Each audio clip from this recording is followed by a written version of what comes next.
Everyone, welcome to my channel Medical Nebula. I am here with a detailed information about the sickle cell anemia. So, let's begin. So, today we'll learn about sickle cell disease. What is sickle cell disease? Sickle cell हम लोग इससे समझते हैं कि sickle मतलब जो होता है वो एक शेप होता है, जैसे जिस चीज़ से हम कुछ काटते हैं वो एक शेप होता है, उसको ही हम सिकल बोलते हैं। तो जो हमारा आरबीसी होता है वो सिकल शेप में आ जाता है। तो ये डिजीज़ कैसे होता है, क्यों होता है, उसका क्या क्योर करने का क्या तरीका है, क्या प्रिकॉशंस है, ये आज हम लोग इस लेसन में पढ़ेंगे। So let's begin. Sickle cell is a type of disease which is caused by genetic disorder, or what we say it is mutation. What is mutation? जो म्यूटेशन होता है वो किसी भी जीन में डिफेक्ट के कारण होता है। जैसे जीन में बहुत तरह के प्रोटीन्स पाए जाते हैं और बहुत सारे उसके कोडोन्स होते हैं, जैसे AUG, UUU। जो स्टार्टिंग कोडोन होता है वो AUG होता है जो कोड करता है मेथियोनिन के लिए, और UAG होता है वो स्टॉप कोडोन होता है। उसी तरह से एक कोडोन होता है, उसमें जो डिफेक्ट होता है उसके कारण जो आरबीसी का शेप होता है वो सिकल सेल में हो जाता है। तो आज हम लोग उसी पे स्टडी करेंगे कि कैसे वो शेप चेंज हो जाता है और कैसे हम इसके लिए बचाव कर सकते हैं। तो देखिए, म्यूटेशन होता है, ये जो नॉर्मल होता है ये नॉर्मल DNA GAG और CTC कोडोन का होता है। लेकिन जब इसमें म्यूटेशन होता है, आफ्टर म्यूटेशन आप देख सकते हैं सिकल सेल जब ये होता है तो इसमें A की जगह T आ जाता है और T की जगह A आ जाता है। आप लोग तो जानते होंगे ATG जो भी है ये एक कोडोन का नाम है। तो T होता है थायमिन, A होता है एडेनिन होता है, और G गुआनिन होता है, और C साइटोसिन होता है। तो इसी में नॉर्मल DNA में जब म्यूटेशन हो जाता है तो ये कोडोन चेंज हो जाता है, जिसके कारण RNA जब इससे बनता है, जब आफ्टर DNA जो RNA बनता है उसमें भी प्रॉब्लम आ जाता है। ये नॉर्मल में GAG होता है और आफ्टर म्यूटेशन ये GUG होता है। Then we all know the central dogma which describe that the RNA forms by DNA and the protein forms by RNA। So इस सीरियल वाइज हम देख सकते हैं कि जब पहले DNA में म्यूटेशन आ गया तो अब सारे RNA में और प्रोटीन में तीनों चीज़ों में म्यूटेशन आएगा। जो RNA होता है वो GAG की जगह GUG हो जाता है, और जो प्रोटीन होता है वो ग्लूटामिक एसिड की जगह वैलिनिन हो जाता है। ये है सिकल सेल का सारा ऑर्डर। अब हम आगे पढ़ेंगे कि नॉर्मल सेल और सिकल सेल में क्या अंतर है। जो नॉर्मल हम लोग जानते हैं कि जो आरबीसी होता है ये हेमोग्लोबिन रेड ब्लड सेल से हेमोग्लोबिन बनता है, हेमोग्लोबिन से बनता है, जिसके कारण उसका कलर रेड होता है। ओके, तो जो नॉर्मल सेल्स होते हैं हमारे आरबीसी वो डायरेक्ट वेंस में ऐसे जाते हैं, नॉर्मली जाते हैं। लेकिन जो सिकल सेल होता है उसका शेप थोड़ा अब नॉर्मल टाइप का होता है, इसलिए जब वो पतले पतले वेन से गुजरता है तो ब्लॉकेज क्रिएट कर देता है, जिसके कारण जो पेशेंट होता है उसको बहुत प्रॉब्लम होता है।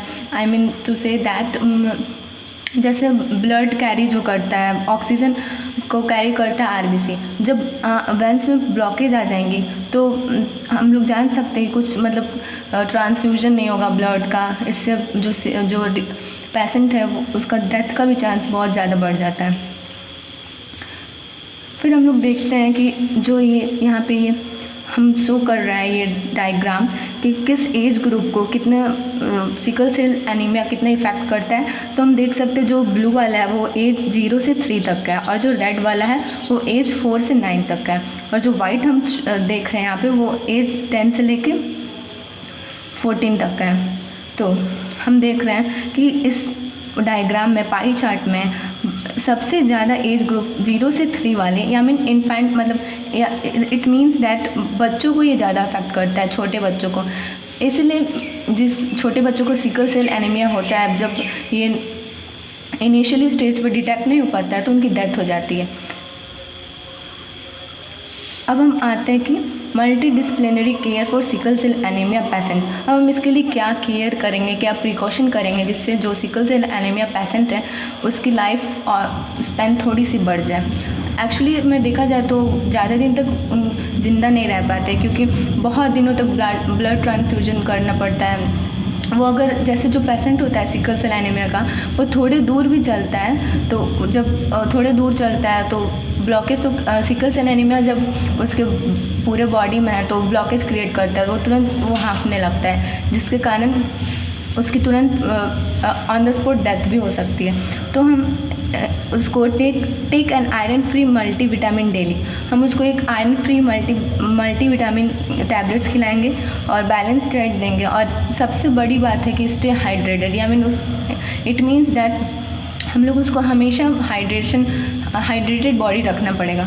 और तीसरा है गेट पीरियोडिक ब्लड ट्रांसफ्यूजन। अभी मैंने बताया कि जो सिकल सेल एनीमिया के पेशेंट होते हैं उनका ब्लड ट्रांसफ्यूजन कराना पड़ता है। And fourth one is consider medication such as oral antibiotics.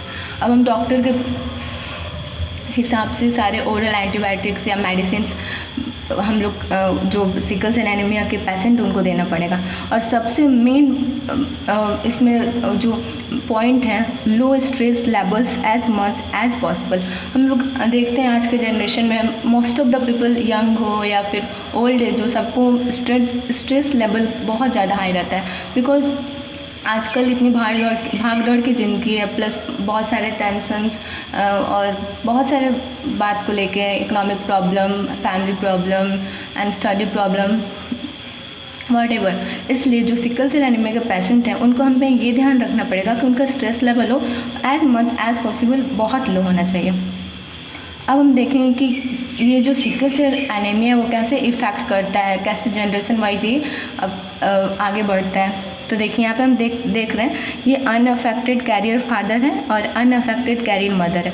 सबसे पहले हम ये बता दें, जो सिकल सेल एनीमिया है वो ऑटोजोम रिसेसिव डिजीज़ है। ऑटोजोम मतलब ये होता है कि जो चांसेस हैं डिजीज़ कॉज होने के वो पार्शियली होंगे फीमेल में और मेल में, यानी फादर मदर दोनों में पार्शियली होंगे, यानी 50% फादर में और 50% मदर में, दोनों में होगा, तो ऑटोजोम है। और रिसेसिव ये है कि ये जब ये होमोजाइगस इसके गैमेट्स रहेंगे तभी ये अपना डोमिनेंस शो कर पाएगा। ओके, तो ये अनअफेक्टेड कैरियर फादर है और ये अनअफेक्टेड कैरियर मदर है। तो हम देख सकते हैं कि जो अब हम इनके चिल्ड्रन में देखेंगे कि unaffected in 1 in 4 chance, unaffected 2 in 4 chance. तो ये दो बच्चे जो हैं वो अनअफेक्टेड है, ये तीसरा है ये जो कैरियर है, और जो चौथा है उसमें चांसेस आ गए हैं, यानी ये सिकल सेल एनीमिया का पेशेंट हो गया है। तो हम देख सकते हैं ये जो कैरियर है, ये अगर फिर से इसका जनरेशन वाइज हम देखेंगे तो इसमें अब हो सकता है कि इसके आगे वाले जनरेशन में सिकल सेल के पेशेंट आ सकते हैं। और जो नेक्स्ट हम ये देखेंगे कि कैसे हम सिकल सेल एनीमिया का स्टेम सेल से कैसे करेक्शन होता है। तो यहाँ पे हम थोड़ा ऑर्डर देख सकते हैं। Collection of blood forming stem cells. Stem cells सबसे पहले हम जानते हैं स्टेम सेल्स होते क्या हैं। जैसे नॉर्मली जो सेल्स होते हैं उसका अपना एक मेटाबॉलिक एक्टिविटीज़ होता है, लेकिन जो स्टेम सेल्स होते हैं वो स्टेम सेल्स एक रेस्पॉन्सिबल होते हैं पूरे बॉडी को, एक ऑर्गेनिज्म को प्रोड्यूस करने में। स्टेम सेल्स बहुत, जैसे आजकल बायोटेक्नोलॉजी का ज़माना है, इसलिए स्टेम सेल्स होकर लैब में बहुत सारे टेक्नोलॉजी का यूज़ करके बहुत सारे पेशेंट या फिर बहुत सारे ऑर्गेनिज्म तैयार किए जाते हैं। इसलिए हम collection of blood forming stem cells का कलेक्शन करेंगे एक पेट्री डिश में। Stem cells corrected by beta globin gene transfer from viral vectors. जो बीटा ग्लोबिन चेन होता है, जो हेमोग्लोबिन के लिए रिस्पॉन्सिबल होता है, जो इन्फेक्टेड पर्सन है जो वेक्टर कैरी करता है उसको हम लेंगे और इसकी transplantation of corrected stem cells back to patient, और जो पेशेंट है उसको हम फिर उसमें हम ये ट्रांसफ्यूज़ कर देंगे। इससे क्या होगा, इससे जो हमारे बॉडी में उस एंटीजन बनने लगेंगे उसके अगेंस्ट में। तो यहाँ पे हम देखेंगे कि मैंने एक पनिट स्क्वायर बनाया है सिकल सेल एनीमिया के पेशेंट का। तो हम लोग जैसे जानते हैं कि सिकल सेल एनीमिया एक ऑटोजोम रिसेसिव डिजीज़ है, इसलिए यहाँ पे हमने 2 केसेस दिए हैं, HBA, HBS, HBA, SBS। It means both male and female are carrier. अब हम इसका क्रॉस करवाएंगे। इधर ये मेल है HBA HBS HBA HBS, ये फीमेल है। अब हम क्रॉस कराएंगे HBA HBA HBA HBA, यानी ये जो हुआ ये नॉर्मल पेशेंट हुआ, मतलब नॉर्मल ह्यूमन हुआ। HBA HBS ये कैरियर होगा। HBA HBS ये अब फिर से कैरियर हुआ, और HBS HBS यानी ये जो पर्सन है इसमें ये डिजीज़ आएंगे। जो हम देख सकते हैं यहाँ पे जो रेशियो बनेगा, यहाँ पे बनेगा 1:2:1। इट मीन्स जो 1 पर्सन है वो नॉर्मल है, जो 2 पर्सन है वो कैरियर है, और फिर से 1 पर्सन ये डिजीज़ कॉजिंग है, डिजीज़ इसको कॉज हुआ है। अब हम दूसरा केस लेते हैं HBA HBA HBS और HBS। HBA HBA जो है वो नॉर्मल है।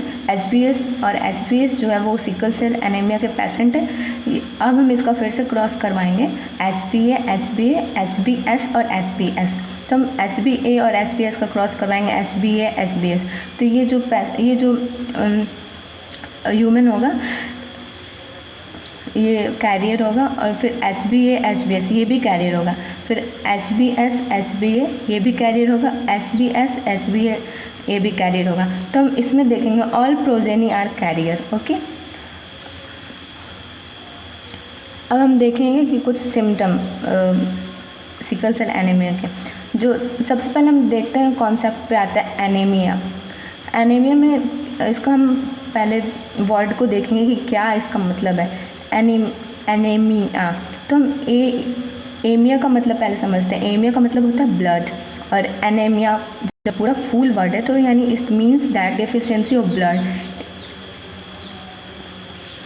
अब हम देखेंगे कि इसमें क्या है।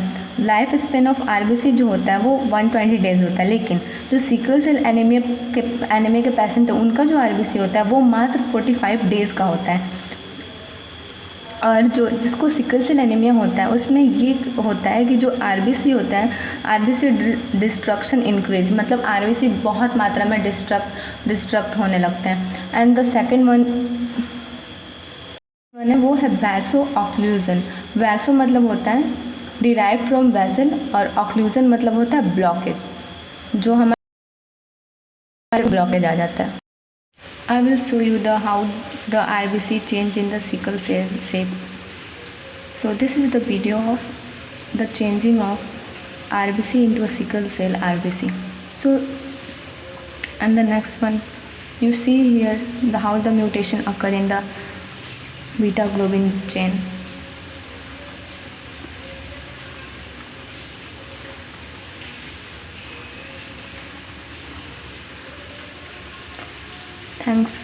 Thank you. Do subscribe my channel, like, share, and please comment